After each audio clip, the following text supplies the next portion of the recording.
Dear students, welcome to philosophy tuition. Last minute দর্শন suggestion 2024 একাদশ শ্রেণীর 8 নম্বরের প্রশ্নের সাজেশন। এই সাজেশন থেকে কিন্তু 99% কমন তোমরা পেয়ে যাবে। তো চলো শুরু করা যাক। তো জ্ঞানের স্বরূপ ও জ্ঞান সম্পর্কিত বিভিন্ন মতবাদ, এখান থেকে দুটো প্রশ্ন দেওয়া আছে। জ্ঞানের উৎস এবং স্বরূপ বিষয়ে দেকার্তের বক্তব্য ব্যাখ্যা ও বিচার করো। টিকা লেখো।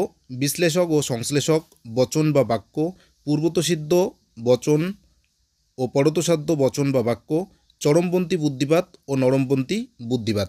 তো এখানে একটা কথা বলে দেই, এই যে বিশ্লেষক ও সংশ্লেষক বাক্য আর বচন যে আছে, যদি বচন আসে তাহলে বচন লিখতে হবে, যদি বাক্য আসে তাহলে কিন্তু বাক্য লিখতে হবে। তাহলে বিশ্লেষক বাক্য ও সংশ্লেষক বাক্য, কিংবা বিশ্লেষক বচন ও সংশ্লেষক বচন, এটা কিন্তু মনে রাখতে হবে। নেক্সট, কার্যকারণ সম্বন্ধ। এখান থেকে একটা প্রশ্ন দেওয়া আছে এবং এই একটা প্রশ্নই কিন্তু তোমাদেরকে ফাইনাল পরীক্ষার খাতায় গিয়ে লিখতে হবে। তো যদি টিকা আসে তাহলে কারণ ও কার্যের মধ্যে কোনো আবশ্যিক সম্বন্ধ নেই, কার্য কারণের মধ্যে সতত সংযোগ সম্বন্ধ বর্তমান, এ দুটো আসবে। যদি টিকা না আসে তাহলে কারণ ও কার্যের সম্বন্ধ বিষয়ে হিউমের বক্তব্য আলোচনা করো, বা হিউমের সতত সংযোগ তত্ত্বটি ব্যাখ্যা করো, এটা আসবে। তাহলে আলটিমেটলি কিন্তু তোমাদেরকে এই যে প্রশ্নটা দেওয়া আছে এটার উত্তর কিন্তু একটাই হয়, কাজেই সেই উত্তরটা তোমরা ভালো করে পড়ে নেবে, সেটাই কিন্তু তোমাদেরকে ফাইনাল পরীক্ষায় গিয়ে লিখতে হবে। নেক্সট, বস্তুবাদ এবং ভাববাদ। এই অধ্যায় থেকে 3টা প্রশ্ন দেওয়া আছে।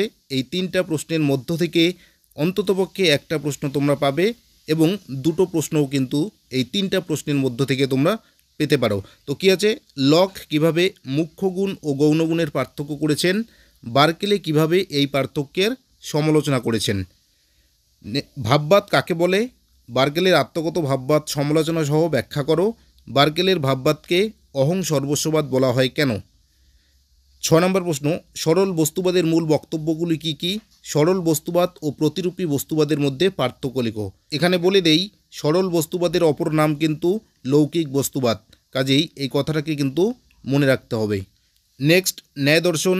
এখানেও 3টা প্রশ্ন দেওয়া আছে। এই 3টা প্রশ্নের মধ্য থেকে কমপক্ষে একটা প্রশ্ন এবং দুটো প্রশ্নও কিন্তু তোমরা পেতে পারো। তো কী আছে, 7 নম্বর কোশ্চেন, অনুমিতি কি, স্বার্থানুমিতি ও পরার্থানুমিতির মধ্যে পার্থক্য লিখো, উদাহরণসহ পঞ্চাবয়বী ন্যায়ের স্বরূপ আলোচনা করো। এখানে আরেকটা কথা বলে দেই, অনুমিতি আছে, এই অনুমিতির জায়গায় কিন্তু অনুমান হতে পারে।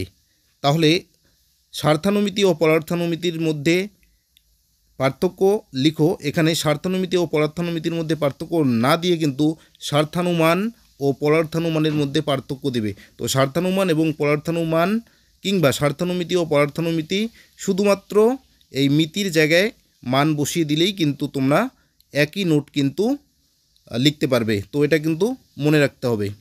8 নম্বর কোশ্চেন, ব্যাপ্তি বলতে কি বোঝায়, ব্যাপ্তি নির্ণয়ের উপায়গুলি বা ব্যাপ্তি গ্রহের আলোচনা করো।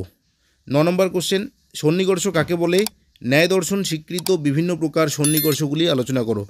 তো বিভিন্ন প্রকার সন্নিকর্ষ যদি আসে তাহলে কিন্তু লৌকিক এবং অলৌকিক দুই প্রকার সন্নিকর্ষকেই লিখতে হবে, কিন্তু যদি উল্লেখ করে দেওয়া থাকে যে লৌকিক সন্নিকর্ষ লিখতে হবে তাহলে কিন্তু লৌকিকেই লিখতে হবে, যদি অলৌকিক উল্লেখ করা থাকে তাহলে সেক্ষেত্রে কিন্তু শুধুমাত্র অলৌকিক সন্নিকর্ষই লিখতে হবে। নেক্সট, সমসাময়িক ভারতীয় দর্শন। এখান থেকে দুটো প্রশ্ন পড়তে হবে। এই দুটো প্রশ্ন পড়লেই কিন্তু তোমরা অবশ্যই একটা প্রশ্ন কমন পেয়ে যাবে এবং দুটোও পেতে পারো। তাহলে কী আছে, সকাম ও নিষ্কাম কর্মের মধ্যে পার্থক্য কী, বিবেকানন্দ কীভাবে নিষ্কাম কর্মকে ব্যাখ্যা করেছেন। 11 নম্বর কোশ্চেন, কর্মযোগ বলতে কী বোঝো, বিবেকানন্দ কীভাবে কর্মযোগের অনুশীলনের মাধ্যমে মুক্তিলাভের কথা বলেছেন। তাহলে এই দুটো প্রশ্ন পড়লে কিন্তু অবশ্যই একটা প্রশ্ন তোমরা কমন পেয়ে যাবে এবং দুটো পেতে পারো। এই 11টা প্রশ্ন পড়লেই কিন্তু তোমরা 100% অ্যান্সার করতে পারবে পরীক্ষার খাতায়।